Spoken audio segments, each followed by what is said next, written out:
देखिए दिल्ली न्यूज। बधाई को लेकर बयान दिया था, उस पर अब अलग अलग प्रतिक्रिया आ रही है। ये कहा जा रहा है कि आपने विवादित बयान दिया है और माफी मांगनी चाहिए। देखिए, ऐसा है कि मैं कभी भी किसी धर्म के खिलाफ बयान गलत दे ही नहीं सकता हूँ। मेरी बात को अगर कोई यहाँ वहाँ करके बताए तो मेरी इसमें क्या गलती है। मैं जा रहा था शोलापुर जाने के, मुझे लोगों ने कहा जल्दी जाओ वरना ट्रैफिक जाम हो जाएगी। मुझे नहीं मालूम कि क्या ट्रैफिक जाम होती है, मुझे पता नहीं उसके बारे में। लेकिन जब ट्रैफिक जाम हो जाएगी तो मैंने ये कहा कि जुमा की नमाज हफ्ते में एक बार होती है और उस जुमा की नमाज में हर मस्जिदें सब भर जाती हैं। कुछ मस्जिदें छोटी हैं जहां लोग नमाज पढ़ने के लिए मस्जिद के बाहर आ जाते हैं, कंपाउंड में जाते हैं। कभी कभी आगे बाहर भी लोग नमाज पढ़ते हैं, वो भी 10 मिनट 15 मिनट के लिए। लेकिन ट्रैफिक जाम हो जाएगी, लोगों को दुश्वारी होगी, इसलिए ये नमाज नहीं पढ़ना है। अगर किसी ने बाहर नमाज पढ़ा तो उनका पासपोर्ट कैंसिल हो जाएगा, उनका लाइसेंस कैंसिल हो जाएगा। तो मैंने कहा कि देखो, ये जो है यहाँ पे जो है ट्रैफिक जाम नहीं होती है क्या। हम उस ट्रैफिक जाम में, गणपति में, हम नवरात्रि में हमने बार बार कहा है कि हमको कोई एतराज़ नहीं है। हम उसमें ठंडा पानी पिलाना चाहते हैं। मंदिर जब भर जाती है तो भरने के बाद भी लोग बाहर पूजा करते हैं, कोई मना नहीं करता। किसी ने आज तक कंप्लेन नहीं किया, किसी मुसलमान ने।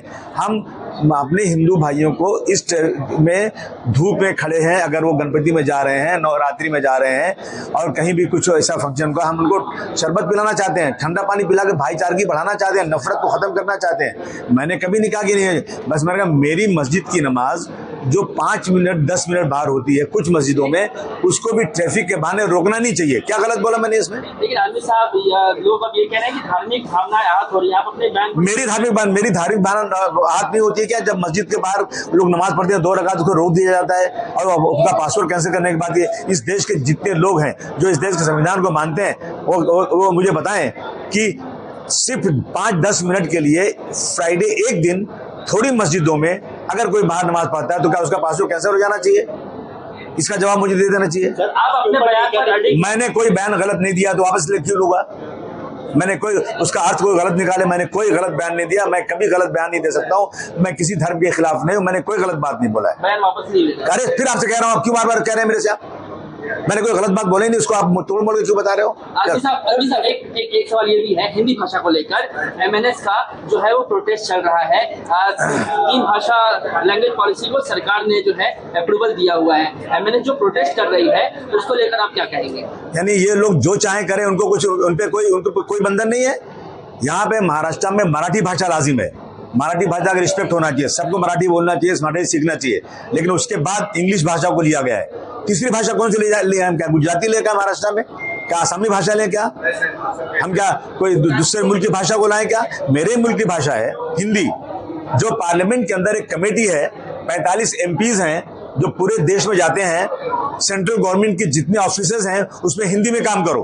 तो तीसरी लैंग्वेज अगर हिंदी है तो इसमें किसी को प्रॉब्लम क्या है? विरोध करने वाले ये कह रहे हैं कि यूपी हो, बिहार हो, मध्य प्रदेश हो, वहाँ पर 3 लैंग्वेज फॉर्मूला कहाँ पर है? साउथ के स्टेट्स में 3 लैंग्वेज फॉर्मूला कहाँ पर है? तो महाराष्ट्र में हिंदी पहली कक्षा से अनिवार्य करना क्यों जरूरी है? हिंदी इस देश की भाषा है जो कश्मीर से कन्याकुमारी तक सबसे ज्यादा बोली जाने वाली भाषा है। मराठी भाषा का विरोध करने वालों के खिलाफ आप खड़े हो जाओ, कोई मना नहीं करता है। परंतु हिंदी भाषा इस देश की भाषा है, उसका विरोध करना मैं समझता हूँ बिल्कुल गलत है। इजराइल ईरान वॉर में अमेरिका जो है अब एंट्री कर चुका है। किस तरीके से देखते हैं सर आप? अमेरिका को एंट्री उस वक्त करना चाहिए था जब इसराइल के लोग फलस्तीनियों पे 1.25 लाख फलस्तीनियों को मार दिया। छोटे छोटे बच्चे खाने के लिए मर रहे हैं, पानी नहीं मिल रहा है, खाने के जमा हो रहे हैं, वहां बम मार के उन बच्चों को मार दिया जा रहा है। तो उस वक्त अमेरिका क्यों नहीं एंटर करता है? इंसानियत मर चुकी क्या दुनिया में? सर एक अखिलेश यादव का एक बयान आया है, उन्होंने कहा है कि जो भारतीय जनता पार्टी जो स्कीम लाती है वो हमने पहले ही लाया था। उन्होंने ये भी कहा कि इस जो स्कीम है उसको तोड़ मरोड़ कर पेश किया जा रहा है वोट की राजनीति के लिए। आने वाले दिनों में 3000 रुपए हम भी महिलाओं को देंगे, इस तरीके का बयान उनका सामने आया। आप कैसे देखते हैं? नहीं, मेरे नेता का जो बयान है वो सही बयान है, उसमें क्या टिप्पणी कर सकता हूँ? हानिया अमीर पाकिस्तान की एक एक्ट्रेस है। ऑपरेशन सिंदूर जब हो रहा था सर, तब उन्होंने ने ऑपरेशन सिंदूर को जो है हिंदू चरमपंथी बताया था, और अब दलजीत दोसांझ के साथ फिल्म में वो काम कर रही है, क्या कहेंगे? नहीं, हमारे मुल्क की किसी पॉलिसी को पाकिस्तान अगर अपोज करेगा तो मैं उनके खिलाफ खड़ा हो जाऊंगा। हमारे मुल्क, हमारी पॉलिसी जो है, हम भारतवर्ष की हर पॉलिसी के साथ में है। ऐसे कलाकार जब हिंदी फिल्मों में काम करते हैं या दलजीत दोसांझ के साथ काम करते हैं हिंदी कलाकारों के साथ, तो विरोध करेंगे आप? जब पाकिस्तान से हमारा रिश्ता नहीं है तो पाकिस्तान के लोग मेरे मुल्क में आके क्यों फिल्म में काम करेंगे? बिल्कुल विरोध करना चाहिए उनका।